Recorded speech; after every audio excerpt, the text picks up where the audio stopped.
welcome to Can I Just Say? We are here to talk about Outlander for this episode, and I'm here with one of my favorite guests, Lauren Sarner. Hello, everyone. I'm an entertainment journalist. For those of you who are coming from Daphne and Liz's show, Fathoms Deep, I was a frequent guest on that, so you might recognize me. And for those of you who are newcomers to this podcast, I hope you enjoy our Outlander discussion. Absolutely, yes. We have a lot of experience talking about Black Sails together and some experience talking Outlander together, but never in front of microphones. So this is going to be fun. We are going to be talking about episodes 1 through 3 of season 3. We're not going to spoil future episodes or parts of the book. I will try really hard not to say things that have to do with future story. I apologize in advance if some things I say end up being kind of inadvertently a bit spoilery, just because I can't help it. There's certain characters that I'm just excited about that seem like minor characters still. So I guess I can't help that. That'll be a clue that maybe those characters continue to be important. Other than that, we will not spoil. And we're going to speak both about the story as presented and a little bit about our views of the adaptation without hopefully focusing too much on the books for the sake of people focusing on the show. We're going to just see how that goes now. Rupert Thomas Alexander Mackenzie.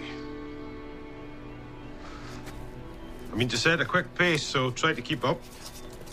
I'm really excited. I am really, really happy with this season. How are you feeling about this season, Lauren? I am feeling really happy, which is a relief because it's always a bummer to have to bitch about something on a podcast. Yes. Yeah, and also, like, I think I've told you before, I often feel like my relationship with Outlander is like a bad romantic relationship. Like when you've been together for too long and the other person just frustrates you a lot, but you kind of stay with them for longer than you probably should because you remember their old potential and the way they used to shine, even though you haven't seen it in a while. That was how I was feeling about the show for a long time. And finally, I feel like season 3 is a genuinely good show again. Yeah, I totally agree. Oh, you're right. We should go over our histories. You have written about Outlander, and then tell me your experiences outside of your professional life with Outlander. So when I was in college, I studied abroad in Scotland. And before I hopped on a plane, I did some Googling to just kind of find some books that were set in Scotland to get myself in the mood. Naturally, Outlander came up. And so I read the first 3.5 books. And also, as a result of my time in Scotland, Glasgow is my favorite city in the world, which even actual Scottish people I talk to, they're always like, what? When I tell them that. They're always like, are you insane?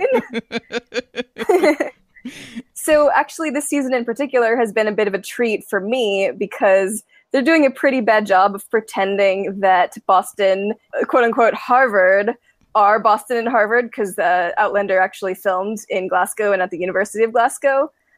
And I'm selfishly glad that they're doing a bad job of that because I recognize the places that Claire and Frank are. That's so much fun. I don't have a lot of frame of reference. Well, none for Glasgow, very little for Boston. So it's all been working for me.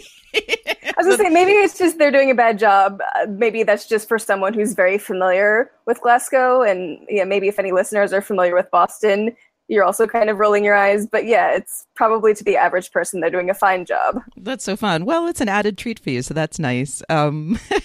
My experience with Outlander is that a friend of mine got really excited about the show when they announced the show and was talking about the books. And so I thought, well, I need to try this. I had never heard about them.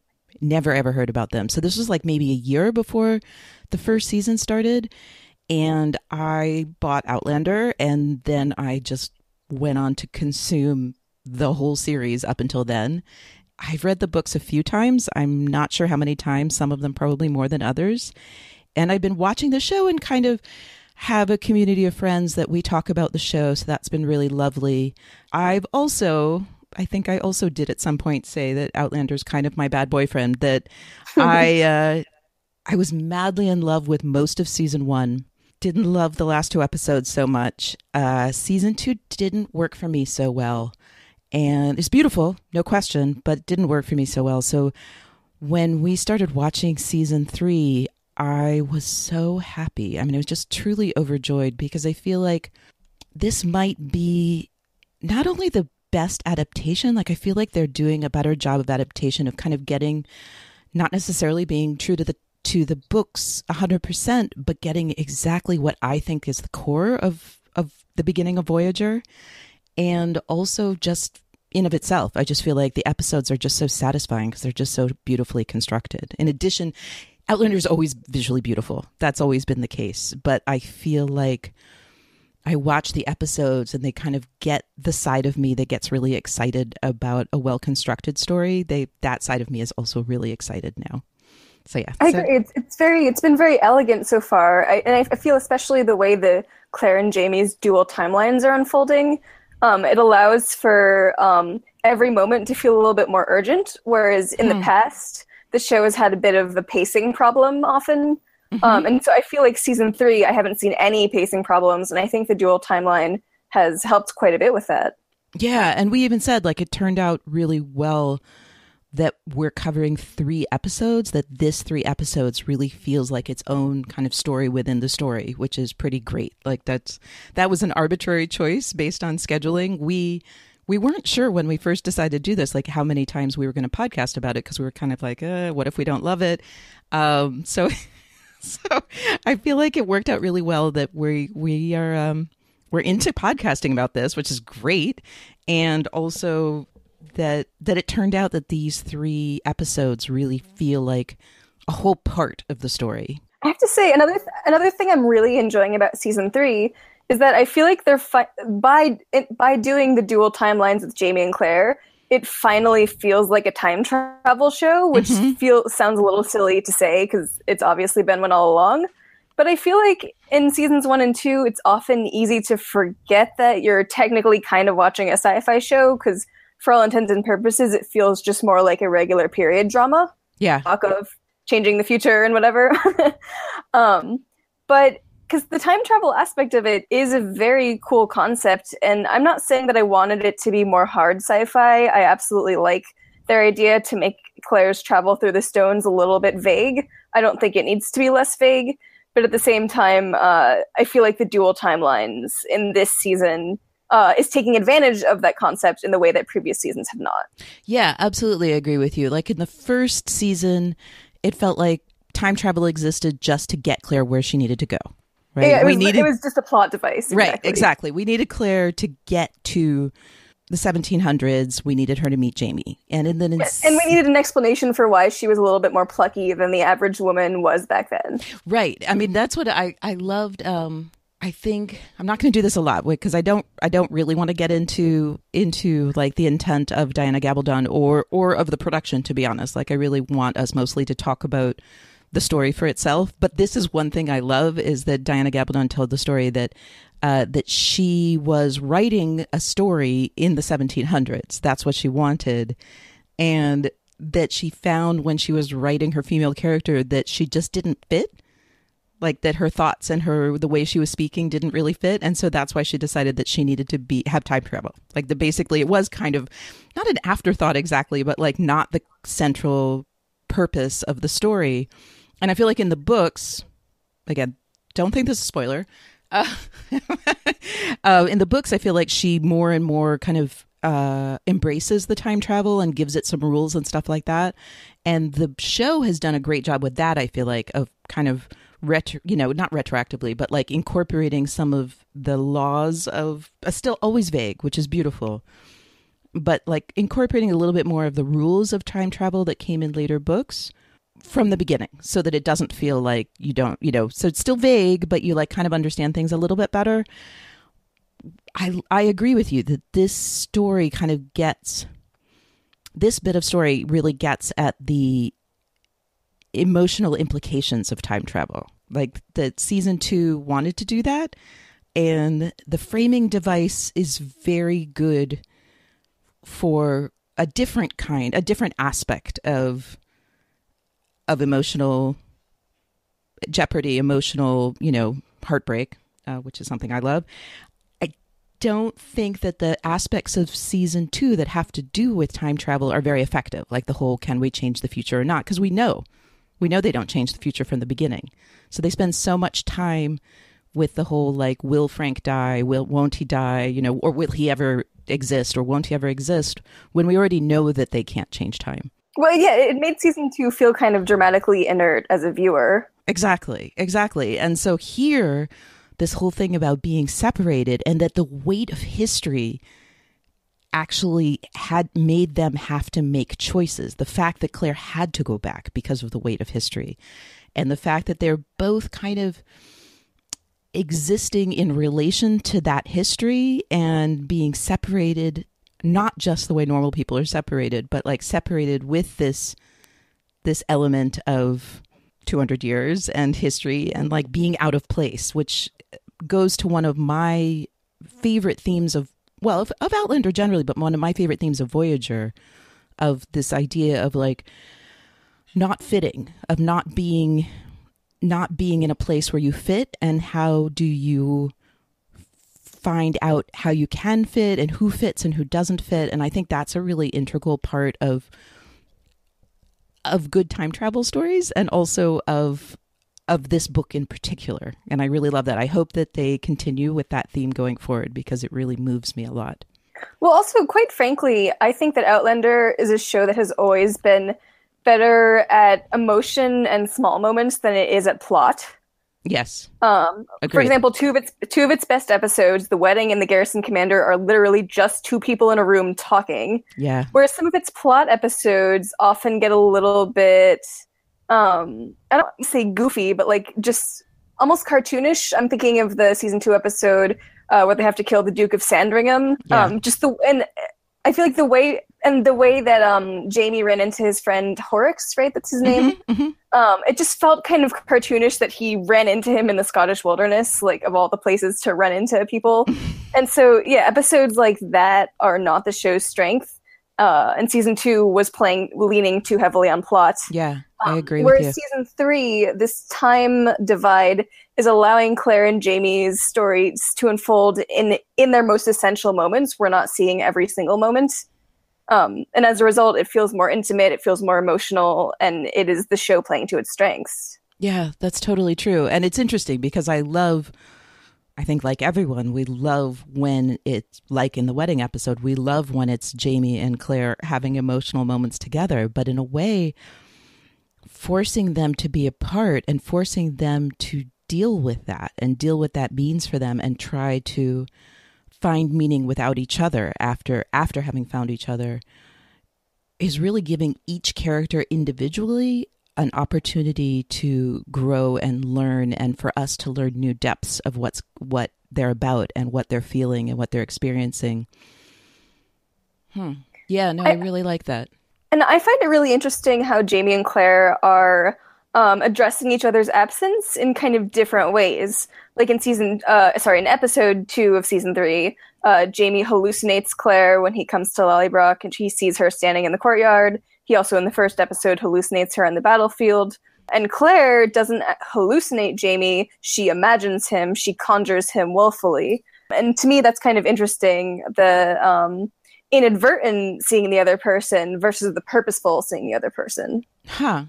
No, that's totally interesting. What do you think is behind that Jamie is seeing her just inadvertently, almost like it's second nature, and Claire is mostly seeing him when she purposefully evokes him? I think that has to do with maybe two things. I mean, I think it does have to do a little bit with their essential natures, that Claire is a person who, well, they're both people who deal with hardship in very practical ways, but I feel like Claire, to some extent, and maybe that we are seeing this here, I think that Claire's personality, to some extent, deals with hardship by turning herself off. That Jamie deals with hardship both in a practical way. I mean, he's a warrior, but he also deals with it through emotion, through actually like feeling the thing. Whereas Claire maybe more deals with a hard situation by turning those feelings off to some extent so that she can move forward. I also thought there's an essential thing that I feel like is a big deal in Voyager about what I said about belonging and home and these themes, is that One of the basic differences between Jamie and Claire is that Jamie has always been a person tied to a geographic space. Also to time, obviously. Like, she's a time traveler, he's not. But I feel like that actually is a bit of a metaphor for how they are different. Is that Claire, we know that Claire grew up with her Uncle Lamb, that she grew up not in a specific place, not in a specific culture. So she has, in addition to being a time traveler, she already had this kind of emotional and cultural malleability. And that makes her kind of by nature a transitory person. And Jamie is a person who was always tied to Lallybroch specifically. Even when he couldn't be there, the goal was always to be a laird, to be tied to land and to his people. Which is so different, that Claire's a person who comes from a place of essentially solitude. I mean, when she goes through the stones the first time, the only person she had was Frank. She had no family. She didn't have her uncle anymore.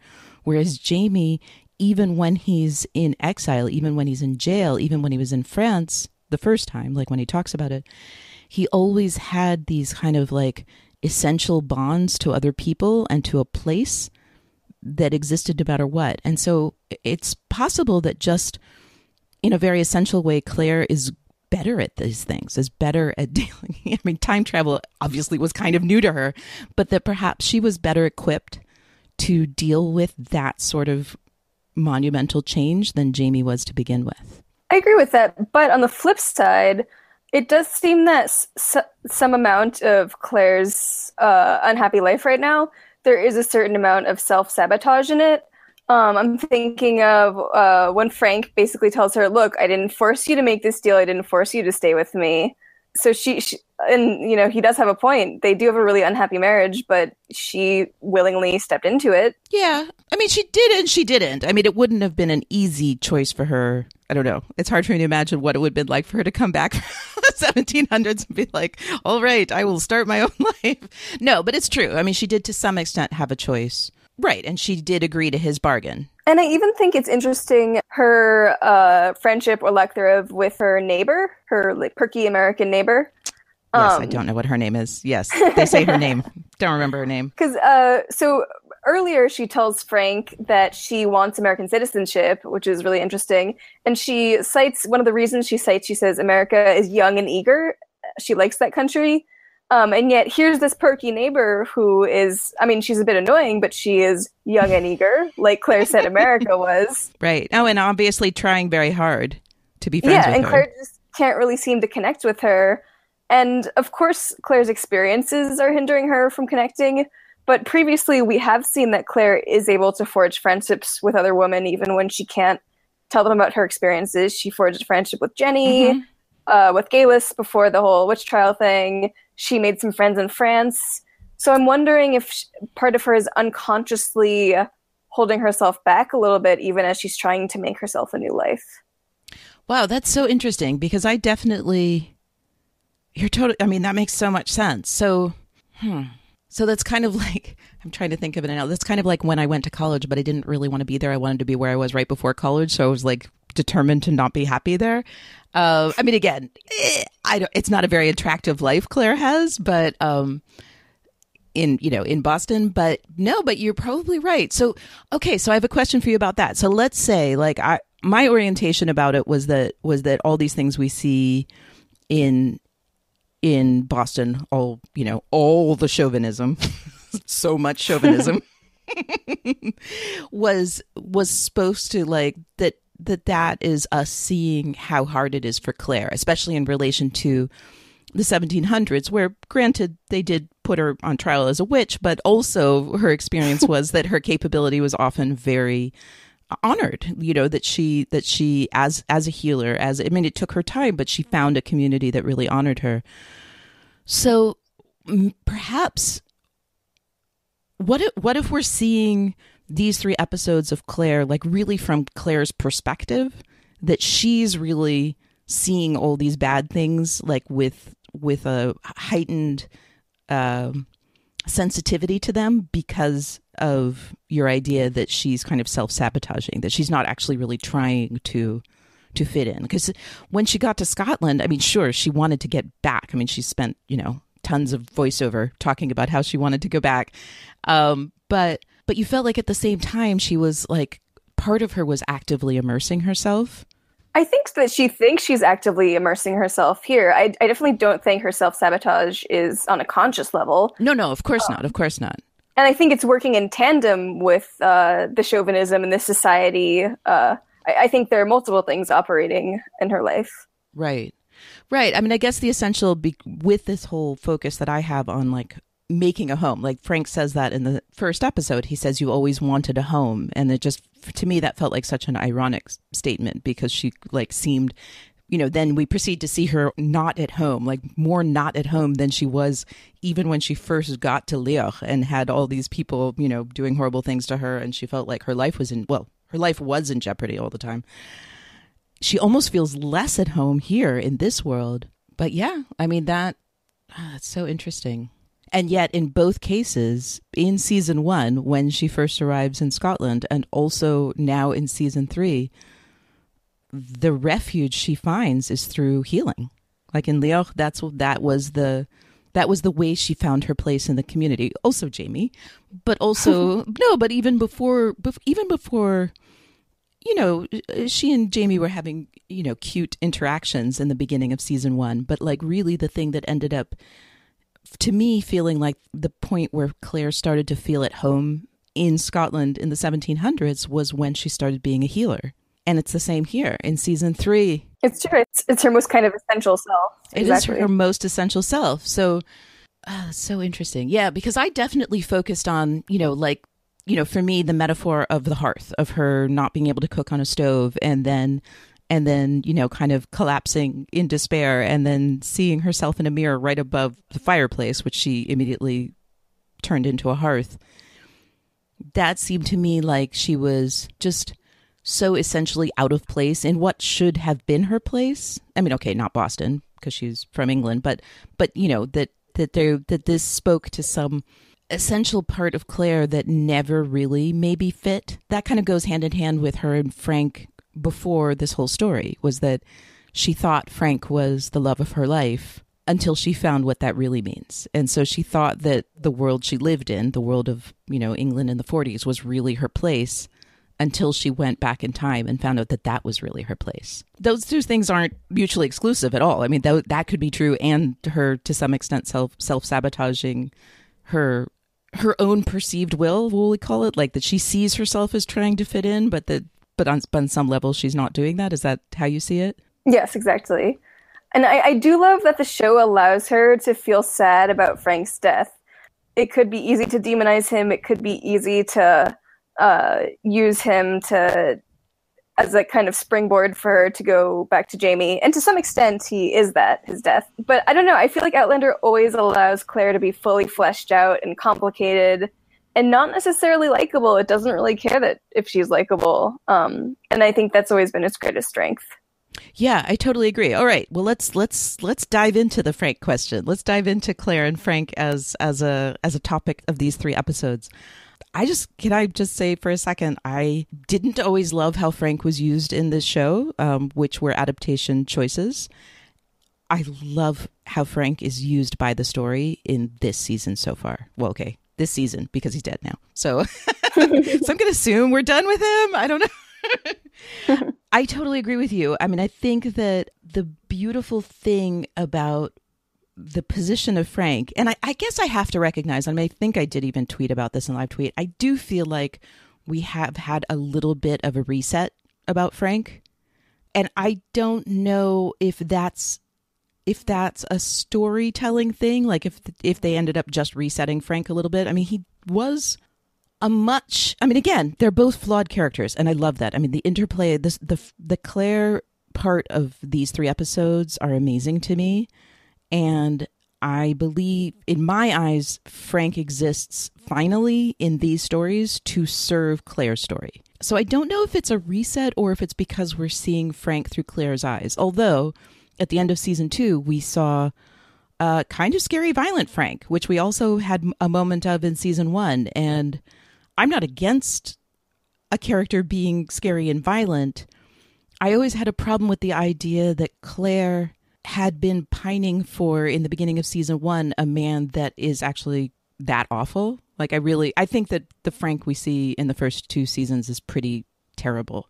And the Frank that we see in season 3 is a man in a crappy situation who's not always dealing with it well, but that I find his reactions, even when he's being super passive aggressive to her, and even when he's cheating on her, although that was an agreed on thing, it seems in this version of the story, they totally agreed on that. He's human. Like, he makes sense to me, and I empathize with him even. Whereas in seasons 1 and 2, I didn't. I found him, I mean, again, he almost punched her. It's just, I have a hard time reconciling the version of Frank that we saw in seasons 1 and 2 with the person that Claire was so in love with when we first met her. And the season 3 Frank both works for me as a character, like he seems whole and cohesive, and I feel like everything about their interactions exists to help us understand Claire, that deepens our understanding of Claire. To me, this is a great adaptation choice because we didn't get that extent of their life in Boston in the book. So I was really honestly eating it up because I think it really, really made me learn things about Claire that to me felt like that deepened my understanding of her. I totally agree. I think in seasons 1 and 2 and in the books, Frank is kind of more of a plot device than a character. He's kind of there to be a complication in Claire and Jamie's relationship. And that's why I've often, I'm kind of irked with love triangles. And I think a lot of people feel the same way because oftentimes in love triangles, it just feels like one party is the clear choice and the other is there just to be arbitrary. And that's often how Frank felt, just kind of an arbitrary stir-up of conflict and an arbitrary motivator for Claire. And finally, this season, it feels less arbitrary. And I'm not saying he feels like a desirable choice. Like, it's still, to whatever extent this is a love triangle, Jamie is the clear choice. It feels like his appeal to Claire makes more sense and it's more credible. And I like that. It kind of goes to what you say about fleshing her out and also him feeling like a real person. Like, yeah, he does some really shitty things this season. Although they agreed that he could see other people, he humiliates her in front of her new colleagues by having one of his girlfriends come to the house. That's a pretty shitty thing that he did. But at the same time, he's a really great father to Brianna. Yep, absolutely. And they have their moments of working well together as parents. They do. Moments. No, but because I've often, as I kind of mentioned before when I mentioned the Duke of Sandringham, I feel like Outlander sometimes has a bit of a side character problem in that Jamie and Claire feel really fleshed out and developed, but other side characters either feel a little bit flat or a little bit cartoonish or a little bit like they exist just to be plot devices. And I feel like finally this season, Frank is a character. He exists to be himself. He exists to, and simultaneously to kind of deepen Claire's story. He feels very real and nuanced. Yeah, he does. I mean, honestly, for me, for the first time, he feels real and nuanced. And I don't know, this is actually something I love about the books. And I like for my characters to be not perfect. I don't want just like Claire and Jamie are perfect for each other and their choice to be together has no moral repercussions for Claire. And I feel like, sure, we got a little bit of that in season 1. And again, they tried to do it in season 2. I mean, I think that whole thing about not killing Blackjack was supposed to serve this purpose. But this season did serve that purpose. And I think that Claire needed to go through that to get to the other side, like to get to the 3rd episode where she can actually recognize that Frank was her first love. And for me, that was the moment. I mean, sure, she was like waking up little by little through having a profession and getting back to healing and all of that. And she obviously is tied to her daughter, but I feel like it felt to me like that moment when she's talking to him when he's dead and saying that he was her first love, that felt to me like Claire kind of had become Claire again, that she had kind of like regained her wholeness, because in the whole 3 episodes, she felt like she was only partially there all the time. And so there's this healing in the fact that It also helped to justify why on earth she stayed with him, aside from, him not wanting a divorce because he was afraid of her taking Brianna away, and her just wanting to be nice to him do that. Because you do kind of wonder as things get progressively worse. You're like, why are you still with him? Is it guilt? Is it nostalgia?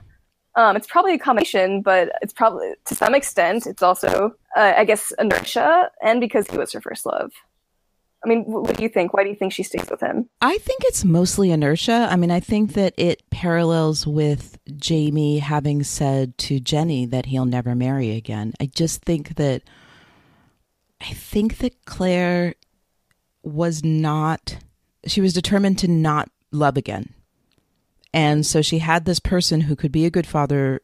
I mean, again, it sounds horrible what I'm saying, but it is that's what's amazing about it, is that I feel for her in this situation. She's very flawed. I mean, to some extent, she does just use him in order to give Brianna a father. Yeah. Well, I mean, that whole, I miss my husband, but she's probably not meaning him, and then having sex with him while keeping her eyes closed.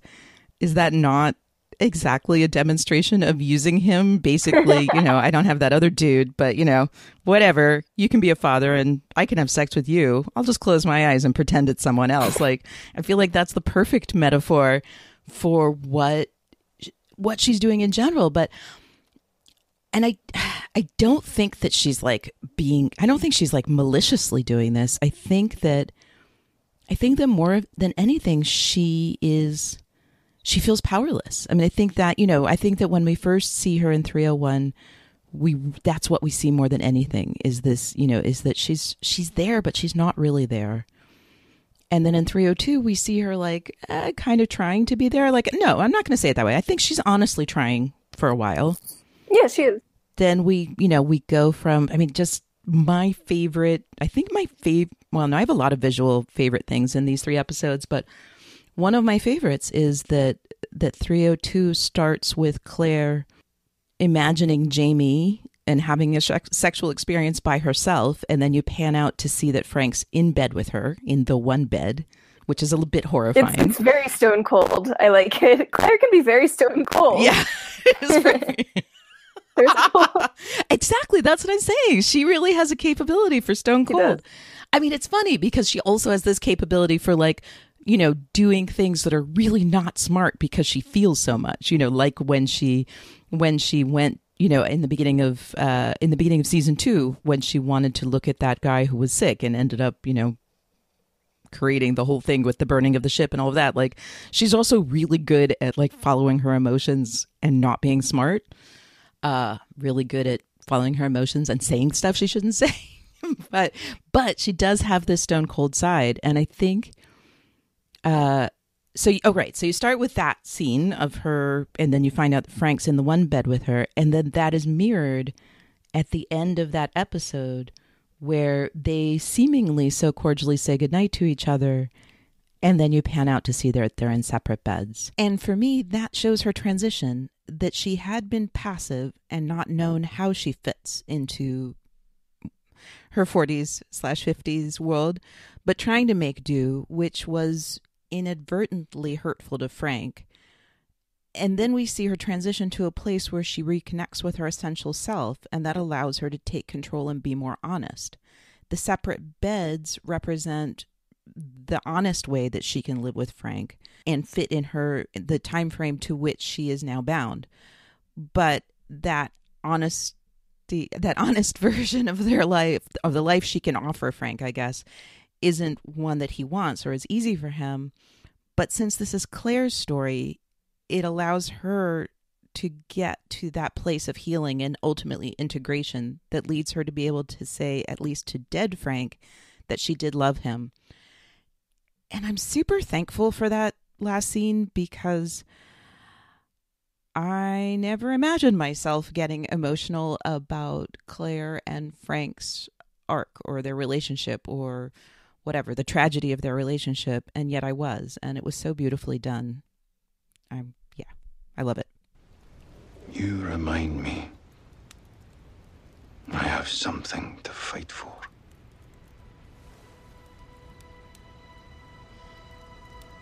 There you are, my lord. So let's talk about Jamie and whether he's there or not, like whether he's there in his world or not. I really started to see the Dunbonnet as kind of a metaphor for Jamie, that you're in a place that's supposed to be home and you're disguising yourself in order to be that, but you're not really there to begin with. Like, that's what I feel like is kind of a lot of what Jamie's going on. Obviously, I mean, I guess that's mostly episode 2, but I feel like that metaphor works really well for both of them in a lot of ways. But 301, we have that beautiful question, "Are you alive?" which kind of had many different aspects to it, because Claire's asking it possibly in the past, and Rupert's obviously asking it right now in the here and now. Rupert. Well, I know. Okay. Should we take a moment for Rupert appreciation? I think Absolutely, that's definitely called for. I love that his last line is, "I mean to set a quick pace, so keep up if you can," or something along those lines. Oh my God. I just love that the show took kind of a goofy comic relief character, at least in season 1 and season 2 mostly, and just turned him absolutely believably into this mature leader. Yeah, I know. It's totally true. I mean, he always had this, like, I feel like this undercurrent of graciousness that we saw come out every once in a while, especially in relation to Claire, I feel like. No, like when right after the wedding, he toasted her and was very sweet to her, and then I think Dougal punched him for it. But see, he had these moments, but it's true. It's almost like when he had no one else to be his leader, he stepped up, but he stepped up in this type of gentleness that I think was always kind of at his core. And I love that. Like, it didn't feel like, wait, how is Rupert being this guy now? Like, it totally worked for me that he was being this guy now. It was so good. And it did make me a little sad that they were killing him off. I know. I mean, they couldn't keep everyone alive. No, it's true.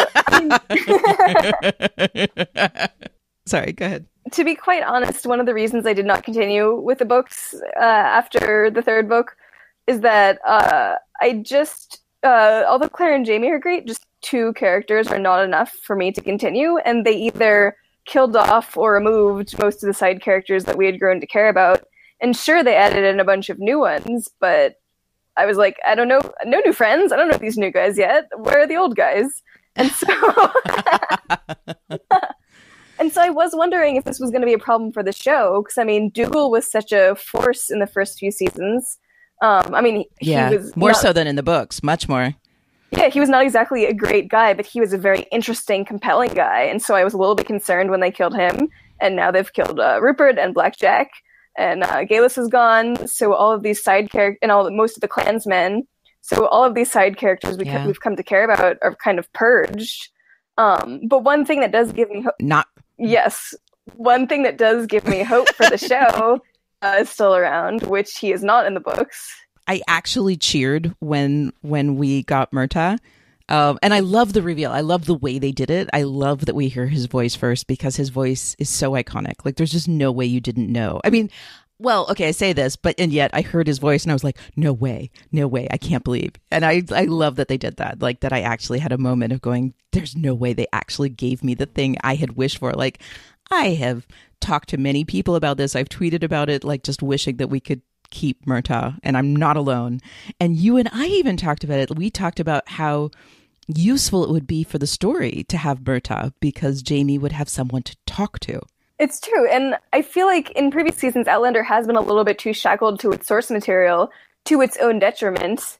I mean, any show that's adapted from a book has to change some things, and often the changes are for the better. You have to, just because they're different mediums. Not everything works. I mean, you also podcasted about American Gods, and some of the best episodes of that were different from the book. The standalone Laura episode, the standalone Mad Sweeney episode, both not in the book. Yep. Both the best episodes. Not even remotely. Yeah. I mean, even in Outlander, the wedding and the garrison commander were both changed from how they are in the book, and those were 2 of the best episodes.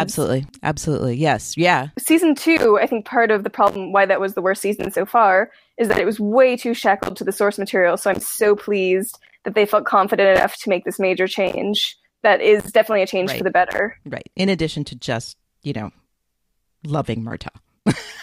Well, no, exactly, in a less academic sense, just like, I love this dude. I'm so happy we get more of him. Hopefully get more of him. Well, no, it's true, because like I said, Jamie and Claire are great, but we need some side characters to root for who have been there from the beginning. And the story doesn't really offer that for a while. And so I'm glad they're kind of realizing, oh shit, the viewer does need more people to be anchored in.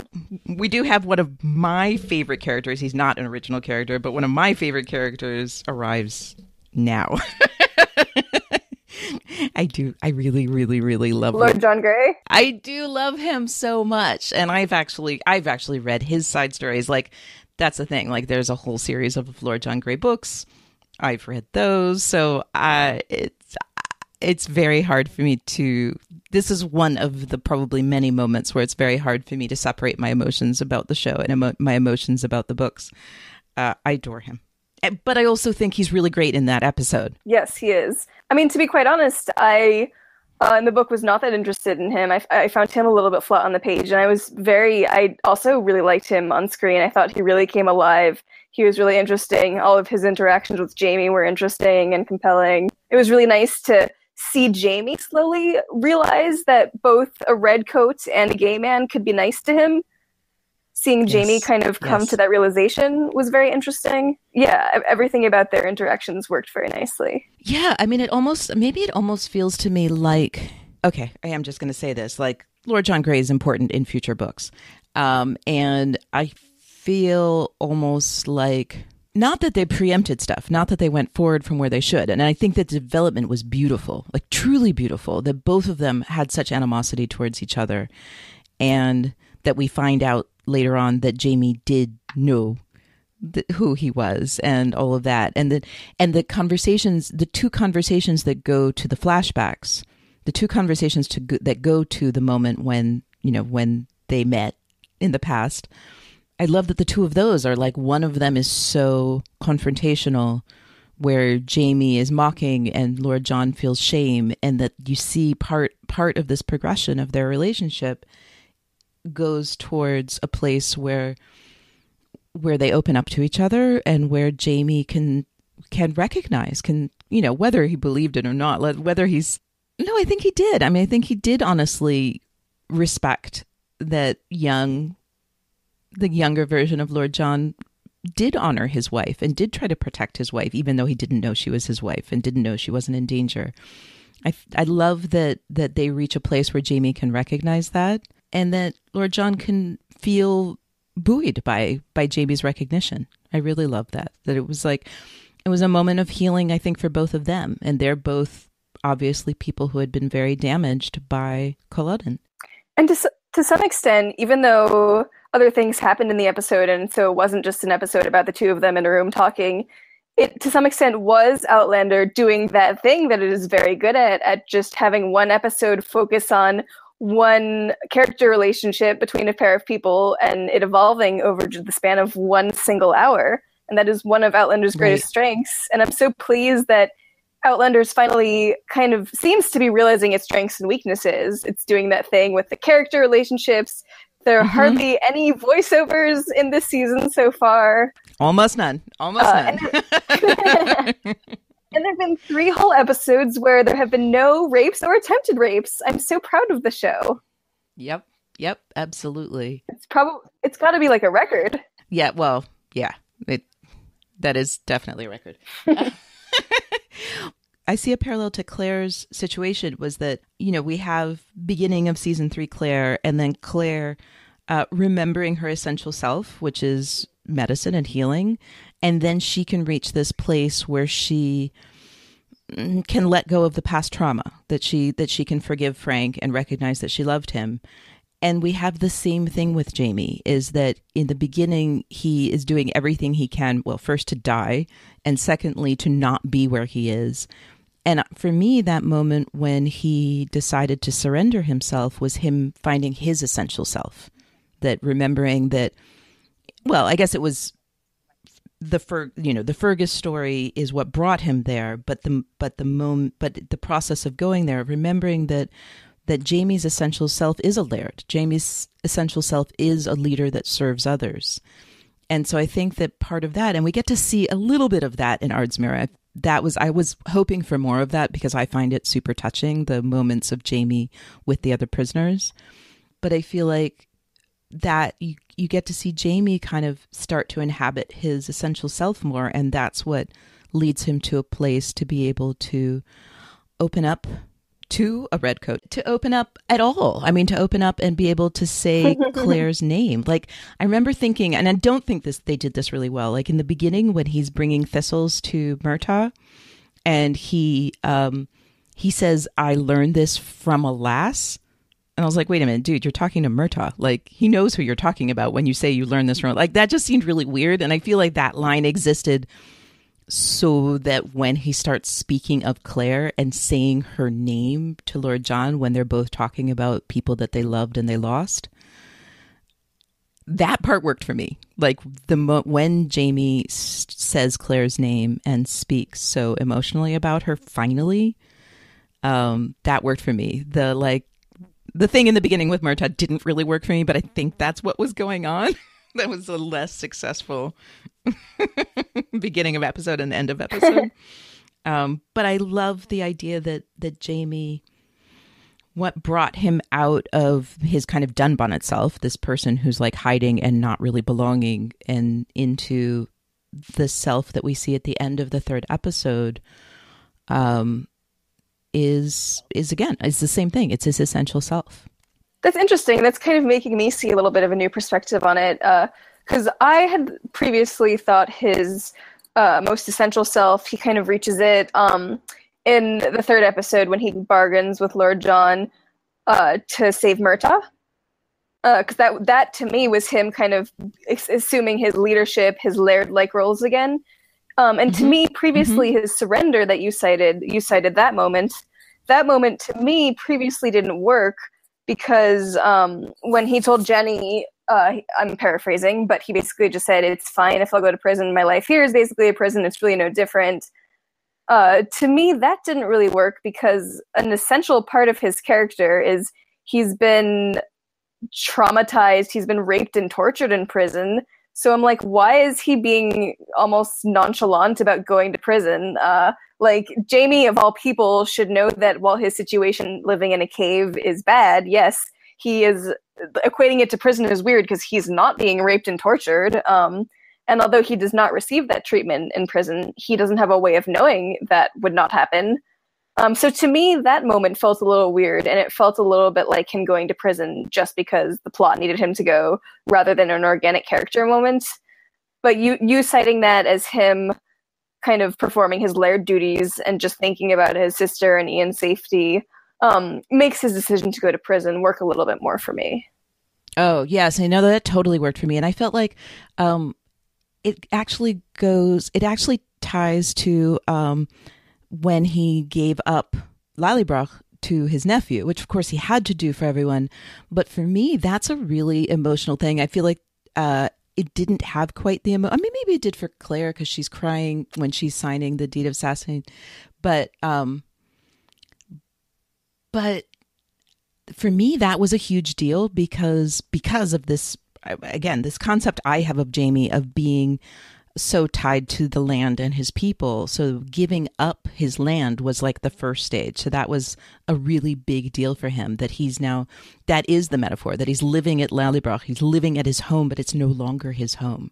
And it's no longer his home legally because now young Jamie is the laird, but young Jamie, his nephew, young Jamie, his nephew is the laird. But metaphorically, he's also there. I mean, obviously, he's like living in a cave. He's living in the woods. He's more part of the wilderness than he is of the community. Jenny even says that. She says, I have no problem lying to the redcoats because my brother hasn't been here for a long time.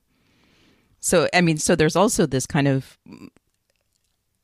this horrible irony of the only way that he can serve his community and regain his place as a laird, as a leader of people, a person who protects. The only way for him to do that is to give himself up and be taken away from his physical home. And yeah, that for me, that just has like all sorts of layers of tragedy and meaning. And I think I guess I can just say this vaguely. I think that's very important to everything that happens in Voyager. Like everything that happens in the rest of the story, I don't know how they're doing it in the show exactly, but everything in the book, it's crucial for Jamie to no longer be at home and to find ways to be a laird, but no longer have that role, because the title doesn't mean anything to him, I don't think, but to have that role no longer be bound to a geographical space. No, that's totally true, and it does work. For me, it doesn't work for me when a television show has a short-term memory with regard to its own characterization. No, for sure. And I was like, Jamie's trauma from his rape is a big part of his characterization. They even lingered on it for a while in season 2. So that's why for me, it felt, I was like, is the show just kind of forgetting about it? Did it subject us to these horrible 2 episodes where they showed a lot more than they needed to show on it? And then they're just not going to... Yep. Then they're, because you can't show something like that and then not treat it in a meaningful way. I'm not saying it needs to linger on Jamie's rape in every single episode. It does not need to do that. But just... No, certainly not. But that is his association with prison, and so it does feel weird that he would just go and do that. No, you're totally right, because that's not about that's not about what happens in the story. That's literally about word choice. Well, no, I guess it's about what happens in the story, but if what you're saying is true, like let's say he didn't say, if he didn't compare it to the metaphorical prison he sees himself living in right now, but he made that sacrifice. So what you're saying about the weight of his personal history and his trauma, if despite that, he makes the sacrifice for his people, that sacrifice is even greater. But the fact that the word was used to basically say, oh, it's fine because I'm already in a prison. Like if they hadn't used that word choice, it seems to me like what you're saying would be honored and actually would deepen the sacrifice that you're seeing him give. So it would actually add more meaning to what I'm saying. Like, I don't think we're actually disagreeing with each other. You're totally right. I think that it's totally just a word usage issue, not a story issue. It's literally if they just struck that line out of the script where he says, what difference would it make? I'm basically in prison now. I'm paraphrasing, but that's the line. Yeah, if they took that line out, then the surrender would have made a lot more sense to me.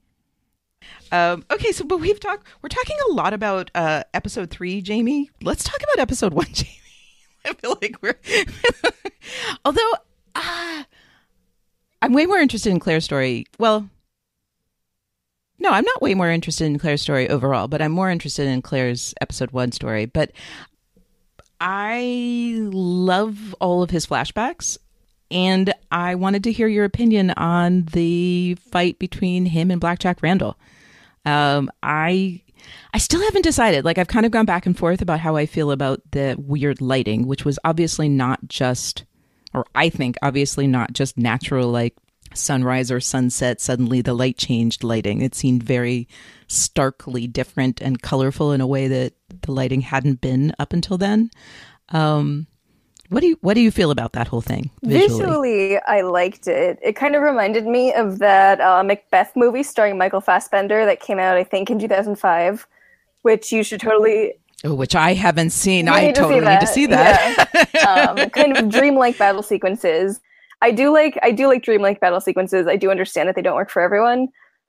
So that aspect of it worked for me. What worked less is just the Blackjack part, because I felt like it felt anticlimactic for him to die within the first 10 minutes when he's been this huge threat throughout seasons 1 and 2.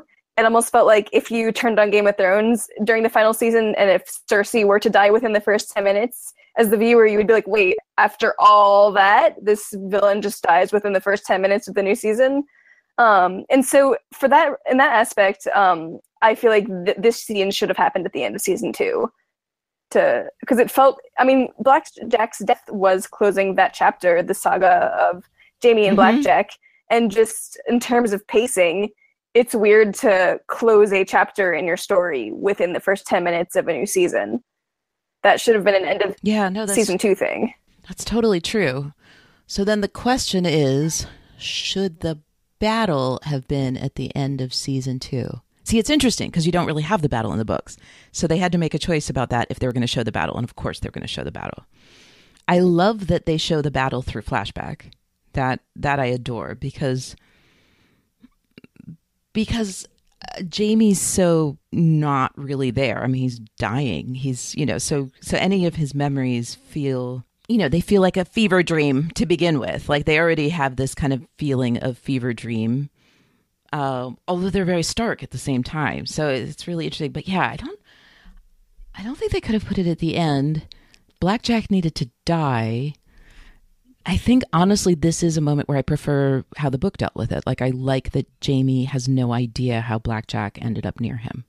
They couldn't have possibly done that in the show, though, after building Blackjack up. So, I know. Not a TV thing. I know. And I guess, right. I mean, then we're getting, as much as I didn't want to, like, litigate things from seasons 1 and 2, we have done that a tiny bit. But I guess part of that is, aside from the Garrison Commander, which is unbelievable episode, I do wish that Blackjack Randall had been less of the story than he was. I just feel like there were so many points of conflict that were available to them, and they just kept using him. So you're right. We did have to see this, and we did have to see it. Like, part of me loves it. Like, I love that you see them and there's this weird light. And then at some point in Jamie's, weird memory, like it's like they're the only two people on Earth because everyone else is just dead around them and it's just the two of them fighting. I do like that because I feel like what we're in is deep into Jamie's psyche then, that for him, it is almost like that. Like Claire's gone. It is almost like the only person who exists in the world for him at that moment is Blackjack Randall. As terrifying that is. But yeah, you're totally right. It is. And I do like the kind of weird way it's filmed because it is a little bit discombobulating. So as the viewer, you are kind of in Jamie's head to the extent that you can be on a TV show without a voiceover. And thank God they did not do a voiceover. Oh, well, no. Yeah. Oh, yeah. No, that. I mean, then they did, right? Didn't they do in season 1? They actually did. We did get some Jamie voiceover. You can't get voiceover from someone and still have them like in the state that he's in. To do voiceover would be too weird. Like this was perfect because he does seem, it's so disjointed. It is between his like very, very minute and amazing facial expressions in the dark, lying amongst dead people, and these weird flashbacks that feel so disjointed and real and surreal at the same time. I felt like I was very much immersed in the experience of all of the trauma and also, just not, he's not in his head. I mean, he's not lucid, obviously. So I just feel like they express that very well as a way to kind of give us the state that Jamie's in and also tell us that bit of story that we wanted. Just to play a devil's advocate for a minute, because I know this is a concern that some book readers have. Do you think that the battle was their attempt to try to kind of make Outlander more marketable to a quote unquote male audience? And that was really why they did the battle? I think that's very possible, honestly. I mean, like for me, that's not what I think. Because like I've explained that just for the medium of television, you right. After talking so much about this battle, you cannot not show it. Like that's a bad show. And yet, see, okay, let me argue with you for a second. Now we're full on going into past seasons. Fine, and yet. There is, I mean, to go back to your whole thing that Outlander is strongest when you have two people in a room having an emotional conversation. Like this is exactly the thing with the last 2 episodes of season 1, was that in the book, we have Jamie telling Claire about what happened to him in, oh my goodness, I can't believe I'm forgetting the name of that prison, but Wentworth, things. Right? Wentworth, thank you. And for me, it was almost like, yes, those episodes were so hard to look at, but what made me sad about the choices that made is that I lost the opportunity to have Jamie and Claire, like to see Claire's face when they're talking about it, to see Jamie's face, to have exactly that thing, to have the two people in a room having emotions together while he's telling her that story. And so it's the same thing with this, is that for me, it's much more powerful. I believe in the book, if I remember correctly, like a lot of what we see, a lot of Jamie's experience is stuff. Maybe it is. No, we do. That's what I can't remember. I can't remember how much we're just like seeing that story in his POV and how much of it is him telling Claire about it. And I think it's probably a mixture of the two. But for me, you're totally right.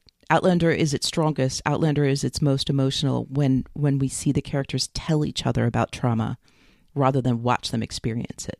To be fair, you can't have an entire show about that. It needs to be made up of both kinds of moments. Of course. And I think, I don't know if it was, honestly, I think my impression is that people who make epic television like to have battles. I think partly they wanted to do it because they wanted to do it. And I understand that urge. Like, it was cool. They did an amazing job with it. It was no Black Sails, but it was fine. Okay, fine. Right. The giant piratical elephant in the room when you and I talk to each other.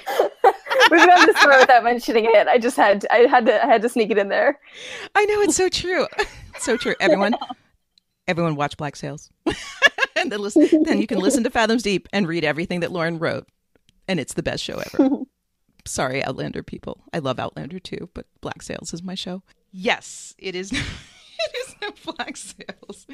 And yet, they did a pretty great battle scene, and it was really, that's getting to the theme that we haven't spoken about yet, which is more the Jamie story theme. Is I really see the history and the politics as being really integral in the emotional story, like really tied to not just tied because people are having hardship because there was a war and because there's occupation.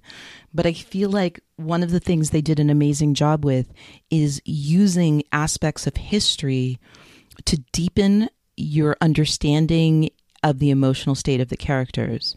And so for me, those two things were completely tied to each other. Obviously, this whole story a lot of the story has been leading up to Culloden.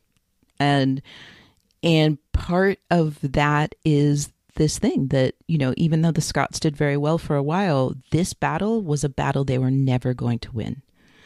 And for me, that is kind of part of the whole time travel separation thing is that there are forces greater than you. There are forces greater than you, and you're powerless you can fight all you want, but you're powerless ultimately to be able to overcome them. And so I love that as a metaphor. And I feel like this battle scene, seeing the battle does that better than telling about it. Like, you can say we were outnumbered and they were stronger and they had cannons and they had all this stuff and we were, hungry and all of that. But seeing them, rushing towards a much larger troop that all had their bayonets ready and their guns, doing their reloading thing and being able to shoot people down while they're running like that. That's very powerful. And so sometimes you do need to see that. So now I've just contradicted myself. I don't know. Well, also, I just tonally also, if this battle had been any longer, it would have been a bit too much. But I just love the juxtaposition of this like Waverly-like story with the Who's Afraid of Virginia Woolf-like story. They're so tonally different. Yep. Yes, they are. Because like combining two stories that are so different like that sounds insane. But as these episodes unfold, they're actually very elegant. And I feel like that's something that Outlander is doing very well. It's making it make sense to see these two extremely different, not just time period, but tonally, because Jamie's is very epic life and death, whereas Claire is more domestic drama. It makes it make sense together. Well, and that also goes back to your initial question about how each of them is dealing with it. It's just like, deep down, like we talked about who each of them is and how they deal with stuff. But like ultimately, it sucks for Claire. Like it sucks for both of them, this situation. But like ultimately, yeah, she's living in a house with her husband that she used to love, but she doesn't want to be with anymore. But like, that's not really ultimately comparable to the situation of Jamie and the Frasers generally living under occupation, being at risk of being hung, Ian being taken to jail all the time, Jenny giving birth and then having redcoats come and like tear the blankets off of her and having to pretend that her baby's dead. Like, they're not really comparable, actually. Like Claire's, again, I'm not lacking sympathy for Claire. It might sound like that the way we're talking. Like, I don't lack sympathy for Claire. It's heartbreaking, but it's totally different than the actual physical jeopardy that Jamie and their whole family are in the past in Scotland. They're not comparable, and the show is comparing them anyway, and I like that. No, I like that because right, sure, absolutely, show is kind of saying, "Screw you." Claire's awkward dinner with her neighbors and her failure to have sex with her husband is comparable to a life or death situation. And it sounds kind of like, obviously, on a literal level, no, it's not. Right. But the way this show is treating it, it's giving each scene equal weight. And it makes for a really interesting viewing experience. It does. No, it does. And also, it's saying that human tragedy is human tragedy. I mean, I love, especially now we're going back to episode 2. We're just having a hard time staying in episode 1, and that's okay. Hey, this is a 3-episode podcast, so that's totally true. And I love that even, they're both, each of them is having totally different quantitative trauma, let's say, quantitative heartbreak and tragedy. I love that for each of them, it's actually a child that helps ground them. That for Claire, it is Brianna, and for Jamie, it is their other child. Like, they do say it at the end of season 2, but their other child, who is Fergus. I don't love how the Fergus story unfolds in the second episode, because I think that McGregor is a cartoonish villain, and that I don't really believe that even that dude would cut off a kid's hand for being rude to him, essentially. But I do love, with all of my heart, the scene between Jamie and Fergus. And I feel like at this point, 3 seasons in, we have to accept that to watch Outlander, we're going to get great character interactions. We're going to get great sex. We're going to get great intimate scenes, and we're going to get cartoonish villains. That's just yeah. These are the facts. Totally true. This is what the show is. So yeah, I agree with you that he's cartoonish, but I feel like we know that this is what the show is. So right, no, totally true, and a like, honestly, in my eyes, a tiny nitpick in 3 episodes that I think are just very beautifully constructed. I happily watch them multiple times and learn new things from them each time, which is, for me, that's the bar. Like, if I could watch a show multiple times and still learn things from it and have new feelings about it, I'm good. Did you have new feelings about Jamie's Dunbannon appearance each time? Did I? Are you trying to make me talk about that thing? I was going to scrap that whole thing. We said this is a mature podcast. We're not going to stop and laugh at Jamie's Dunbannon look. The internet has done it enough. Yeah. Well, okay. That is my other nitpick, isn't it? My other nitpick is, aside from whatever, the wig, the beard, whatever, that actually didn't bother me so much, because I was very caught up with the practicality of it. That the whole thing, the whole myth of the Dunbonnet is supposed to be a guy who's wearing a brown hat to cover his red hair. And I totally get how this like long hair, shaggy Jamie is doing a great job of showing that he's wild and he's part of the wilderness and he's not part of their home life. But on a very, very practical level, you're not hiding that red hair if the red hair goes for like a good foot under your brown hat. So that just bothered me. That bothered me way more than the wig. I know everyone's freaking out about the beard and the wig. I was just like, I'm just distracted by the not smart choices here. It's true. I was fine with the beard just because anything is better than his season 2 post-prison beard. I know. Oh, that was very unfortunate. I feel like part of the show is like the hair and makeup people being like, Jamie's a great looking guy, so how could we make him as ridiculous looking as possible? Yeah, that's true. I know there have been, I'm sure there are whole blogs dedicated to like the progression of Jamie's hair. Oh, I'm sure there are. But yeah. Okay, let's get serious though. Let's talk about something meaningful about episode 2. Let's talk about Mary McNabb. I love scene. Her. Yes. I just think it's a very beautiful, intimate, very human scene between Mary and Jamie. And for me, what I also like about it is that Outlander occasionally has the tendency to demonize anyone who isn't Claire, who desires Jamie.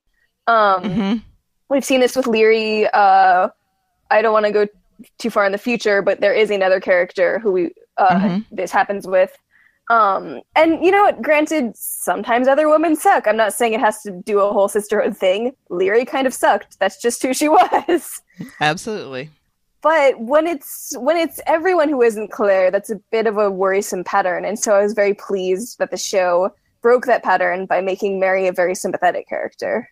Oh, it's just so beautiful and so strong. I mean, I love the combination of Mary and Jenny. And yeah, I kind of Mary's two big moments. I love that she brings the gun into the room and, and is sacrificing herself. See, she's the first person who's willing to sacrifice herself for everyone. Like, that was a really dangerous moment for her when she brought that gun in the room. And that was brilliant. It was amazing. And I love her quiet strength. Like, it's so interesting. Like, Jenny also has quiet strength. Sometimes but a little not so louder. quiet. A little louder, yeah. I adore Jenny. We haven't even talked about Jenny. I adore Jenny. I love her. But yeah, I love the moment of Mary sacrificing, and then I love her offering herself to Jamie. I love that. I feel like it's almost like a little island in this sea of danger and tragedy that she was like, let's just have this moment. And I still trying to figure out what I think about the whole thing about Claire closing her eyes and Jamie closing his eyes. Like, because I feel like,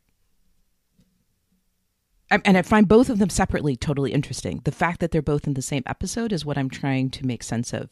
Because I don't feel like, obviously, meaning whether Jamie, they're doing it, whether they're doing it for the same reason. Is that what you're making sense of? Well, I think they are in a way doing it for the same reason, right? They're both doing it so that they can imagine each other while they're having sex, right? And he says, I always do this. And we know he hasn't had much sex. So I think we can assume what he means by that.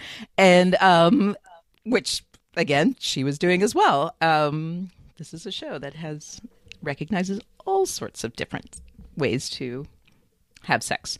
But his is like unabashedly moving and beautiful, right? And that Mary recognizes it, that she offers that he can look at her, and then is, I don't know, she's just all grace. She's just 100% grace. And then he says that and he cries, and it's just this beautiful, beautiful thing. But I feel like almost like it's a commentary on Frank getting upset with Claire, which it shouldn't be, because Mary to Jamie is a very different person than Frank to Claire. Like, Frank has every reason in the world to be upset with the idea of Claire closing her eyes and thinking about Jamie while they're having sex. And Mary obviously recognizes it. She says, I've seen you with your wife, and I know what you had. I saw what you had.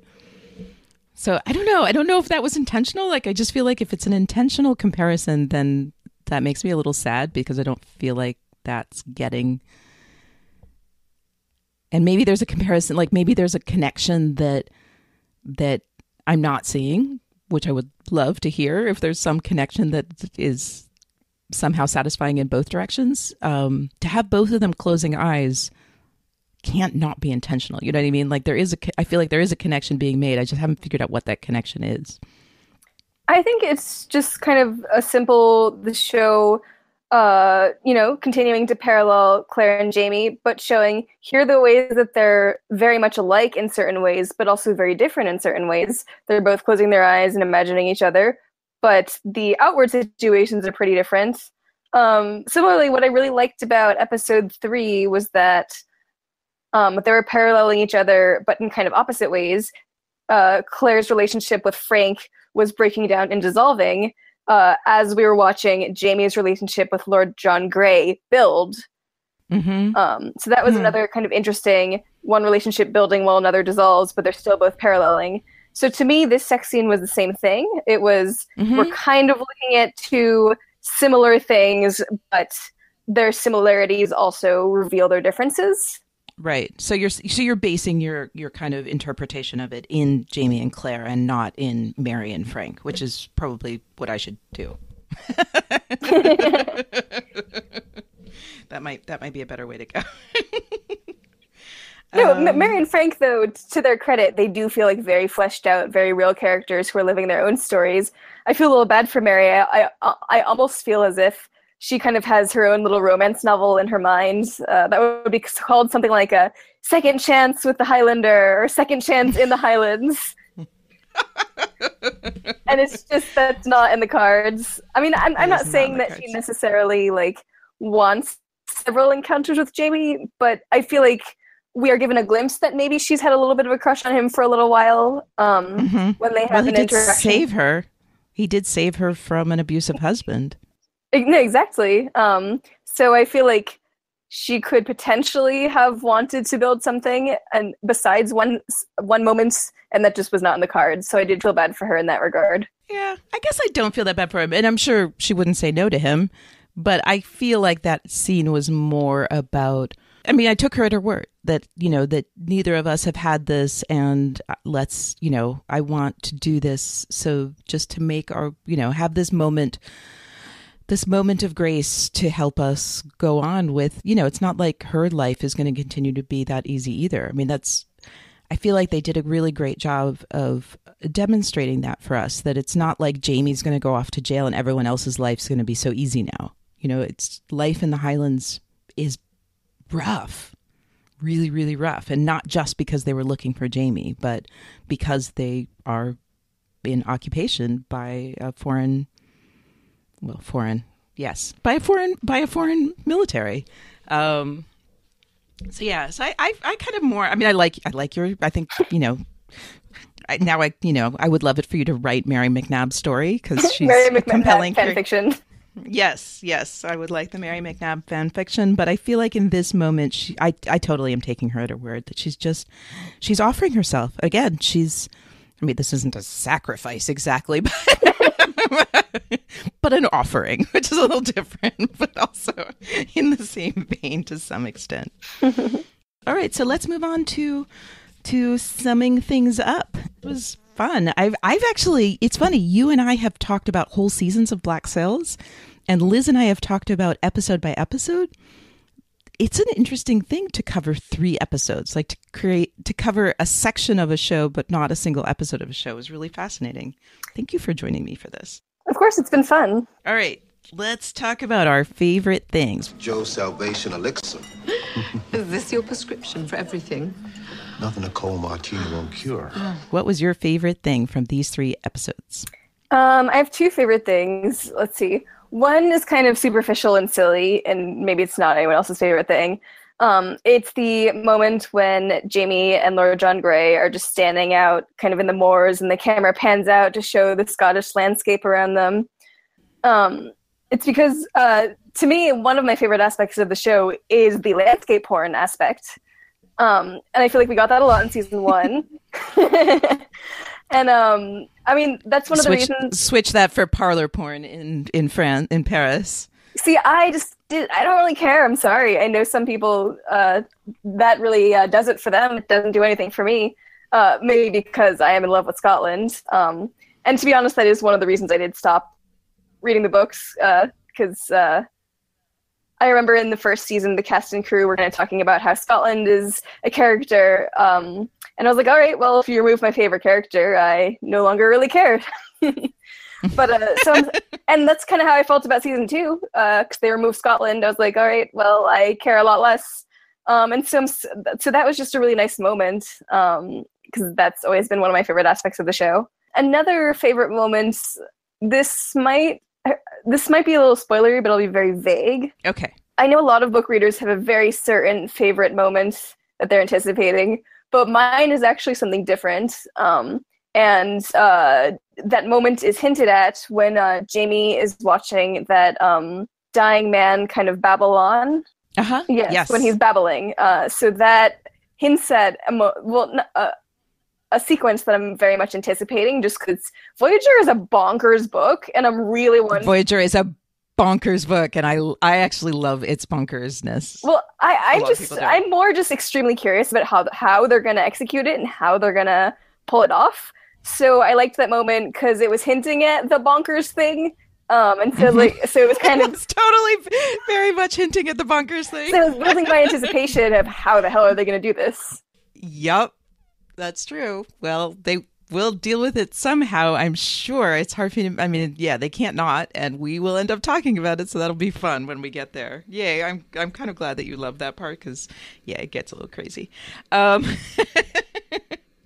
right, my favorite, I have a 3 favorite things. I mean, I think my favorite thing is I have so many. I have a lot. Okay. I already talked about the whole hearth fireplace. That's a thing that I adore. Really, really love that.